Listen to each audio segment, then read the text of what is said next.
este enorme estancamiento que fueron estos 3 meses de muerte y recesión, y fundamentalmente posicionarse con mucho más fuerza en el nuevo escenario geopolítico que los tiene Estados Unidos y a China en una especie de flamante guerra fría.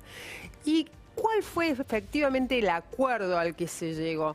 Básicamente es un acuerdo que costó bastante, que llevó 4 días de intensísimas negociaciones. Se cree que es el segundo día que más duras negociaciones, más largas horas de negociación. Mirá. Hubo 90 y algo de horas. Por media hora no fue el día de mayor, el acuerdo que más tardó. Y fue muy ríspido, hubo muchas peleas, hubo muchos gritos y muchos puños sobre la mesa, sobre todo de 2 personajes enfrentados, que fueron los que llevaban las caras. ¿Quiénes? Fueron el premier holandés, Mark Rutte, y el presidente francés, Emmanuel Macron. ¿Y por qué? Básicamente el acuerdo es el siguiente. La Unión Europea, por primera vez en su historia, que ya son 70 años aproximadamente, decide que va a emitir deuda común para todos emitir deuda barata, porque tiene una altísima calificación de crédito, para así poder financiar la recuperación, sobre todo de los países del sur, básicamente Italia, España y Grecia.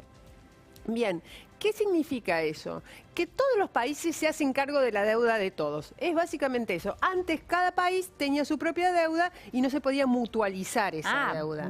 Mirá el acuerdo. Es enorme el acuerdo. Sí. Hasta ahora había 2 grandes grupos que se resistían a esto. Uno, que era un solo país, que era la Alemania de Merkel. Merkel dio un giro muy influenciada por Macron en los últimos 2 meses y también por el impacto de la pandemia y por un dato fundamental. No quieren otra crisis como la de 2009 que empezó con Portugal, Grecia y España. Porque básicamente la inquietud era por un solo país, que es Italia. Italia tiene una enorme deuda, un enorme porcentaje de su PBI, que supera ampliamente el 100% de su PBI, la deuda pública. ¿Y qué sucede? Si no se mutualizaba la deuda, si no le daban una especie de crédito fuerte a Italia, se caía en el riesgo de una enorme crisis de deuda que empezara en Italia y empezara luego a contagiarse por el resto del continente. Eso fue lo que cambió a Merkel.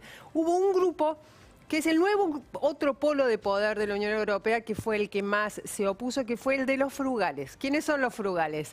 Curiosamente es Holanda, es un país gobernado por los conservadores, el premier Mark Rutte, y los países escandinavos, muchos de ellos gobernados por socialistas, pero aún así con un enorme sentido del rigor fiscal. No hay que gastar de más, es una de sus premisas, y la otra, no hay que financiar con nuestro esfuerzo a los países dispendiosos. ¿Quiénes son para ellos los países dispendiosos? Los países dispendiosos son Italia, España, Grecia. Ahí está la teoría de decir, yo hice todo bien y ¿por qué yo me tengo que hacer cargo de aquellos que fueron desprolijos, ¿no? Entonces, finalmente, después de muchos meses de mucha tensión, llegaron a un acuerdo. Y es emitir deuda por 750.000 millones de euros, algo así como 850.000 millones de dólares, que se va a empezar a repartir entre los estados más afectados por la deuda hasta 2023. ¿Cómo? Y eso fue, el cómo fue esencial para que se lograra el acuerdo. A ver. Unos 350.000 euros se van a repartir en forma de préstamos. Y luego 390.000 euros en forma de subsidios. Por supuesto que la Unión Europea, Italia, España y Grecia querían que los subsidios fuesen enormemente mayor la cantidad que los préstamos, porque enormemente mayor la cantidad que los préstamos, porque los préstamos hay que devolverlos, los subsidios no. Pero finalmente, para llegar a un acuerdo, para que no se rompiera la Unión Europea, que era un poco lo que se temía después de esta pandemia, después del lastre que dejó la pandemia, también el lastre de la ruptura política, finalmente se llegó a ese acuerdo. Lo fue muy celebrado y fue visto como un renacer. Y un renacer no solo después de la pandemia, recordemos que hasta el año pasado estuvo absolutamente dominada por el Brexit, la Unión Europea. Claro, es cierto. Y muchos la ubicaron al borde de la extinción, porque decían, el Brexit va a dar a luz un montón de movimientos euroescépticos que quieren disolver la Unión Europea. Claro. En este momento pasó exactamente lo contrario. Y ahora, hacia futuro, queda una Europa muy sólida, capaz de competir en términos, yo no te diría económicos, porque China y Estados Unidos son enormemente mayores que la Unión Europea, pero sí en términos políticos. ¿Por qué? Porque estamos ante una Europa que con sus rebrotes empieza a recuperarse bastante sólidamente de la pandemia, mientras Estados Unidos siguen creciendo los casos, no hay ninguna ladera descendiente, y China no sabemos, es un gran misterio que ni siquiera la historia va a poder develar. Entonces, Europa tenés la recuperación de la pandemia y una actitud política de un consenso que hacía mucho no veía, para mirar hacia adelante. Una gran señal hacia el mundo y también, bueno, y hacia aquí, digo, estaba hacia pensando, ¿esto en el Mercosur sería posible? Exactamente. Imposible. Yo te diría que no tanto la señal de ese consenso político. Hoy en el Mercosur ese consenso político suena verdaderamente imposible, sobre todo por las diferencias entre Alberto Fernández y el presidente brasileño Jair Bolsonaro, y por también un poco la actitud de Uruguay y Paraguay, que pugnan por un acuerdo inmediato con el Mercosur cuando tenés a Brasil y Argentina yendo y viniendo. Eso por un lado, pero por el otro es, ojo, porque hay ciertas estipulaciones en este acuerdo que se hizo mucho énfasis en un aspecto en particular, que es el respeto por el medio ambiente que tienen que tener todos los países en las reformas estructurales que a partir de ahora tienen que empezar a aplicar con tal de recibir los fondos de recuperación. Es enorme respeto por el medio ambiente. Y ese respeto habla de una creciente influencia de los grupos verdes o del interés ambiental como moneda de cambio en la Unión Europea. Y eso tiene que estar muy atento el Mercosur, porque hay un enorme grupo en el Parlamento y en el Consejo, que son los dos patas que faltan aprobar el acuerdo con el Mercosur y la Unión Europea, que dicen, ojo, nosotros no vamos a aceptar nada en tanto y en cuanto la política medioambiental de Jair Bolsonaro siga siendo tan dañina como lo está yendo. Y lo que hace este acuerdo es una enorme señal de que eso tiene más fuerza que nunca. Histórico acuerdo, sin lugar a duda. De aquí pasamos, Ine, a Donald Trump. Nos vamos a Estados Unidos porque, bueno, lo vimos con barbijo y ahora de golpe es un gesto patriótico usar barbijo. Exactamente, ayer a la tarde tuiteó que él era el hombre más patriota que había en Estados Unidos y se mostró precisamente con el barbijo y habló del distanciamiento social, cuando durante 3 o 4 meses estuvo diciendo, primero, no hay pandemia, segundo, la gripe, el coronavirus es una gripe, y tercero, no hay necesidad de usar barbijo. Creo que ya lo hemos hablado, por qué no usaba él antes, porque lo veía como una señal de debilidad, que es el peor defecto posible que puede tener un político, un presidente o un hombre para Donald Trump.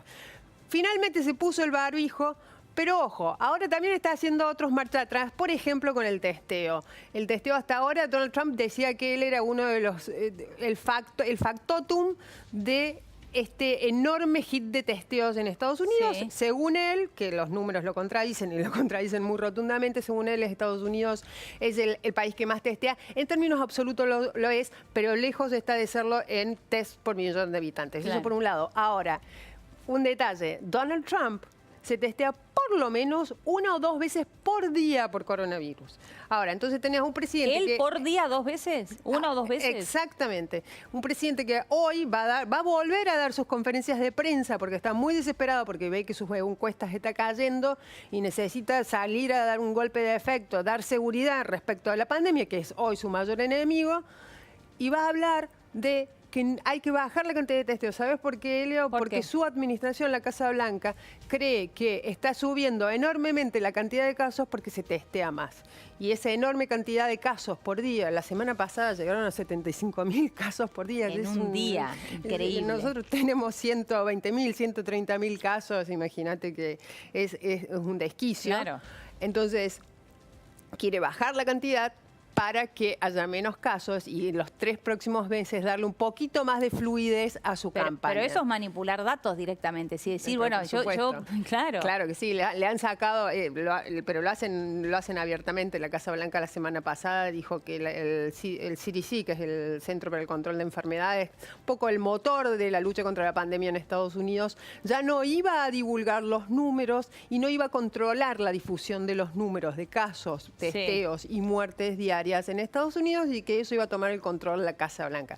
Están haciendo una enorme puesta en escena pero muy, muy condicionados por los muy malos números en las encuestas, por los muy malos números de la economía, porque hubo un rebote en el comienzo de lo que sería el fin de la primavera boreal, claro, el comienzo del verano allá, hubo un rebote por el consumo, porque la gente empezó a salir, pero al aparecer los rebrotes se retrajo ese consumo y el rebote empieza a sosegarse. Otra inquietud para Donald Trump, cuyo mayor argumento, como venimos diciendo, que su mayor argumento para las elecciones del 3 de noviembre es la economía. Sin economía, 75.000 casos diarios, más de 1.000 muertos diarios también, un pico, o sea, no baja la curva de Estados Unidos. Empezó a bajar en junio y se volvió a disparar en los estados del sur ahora. Entonces, que además, esa es la otra, los estados del sur son los estados republicanos. Claro. Son hoy los más dañados por la pandemia. ¿Cómo lo va a dejar y son sus votantes, claro. Exactamente eso a Donald Trump. Es muy complejo el escenario político que enfrenta a Donald Trump. Está muy confiado Joe Biden, porque Joe Biden está haciendo, te diría, una campaña minimalista. Pero con barbijo. Con barbijo, llena de cuidados, habla de 2 o 3 temas que le son muy, muy fáciles y deja que el daño se lo haga a sí mismo Donald Trump. Veremos cómo siguen el resto de los días. Exactamente. Ine, muchísimas gracias. Gracias a vos, Elia. Beso grande. Bien, momento de pausa en La Nación PM. Quédate ahí, ya venimos.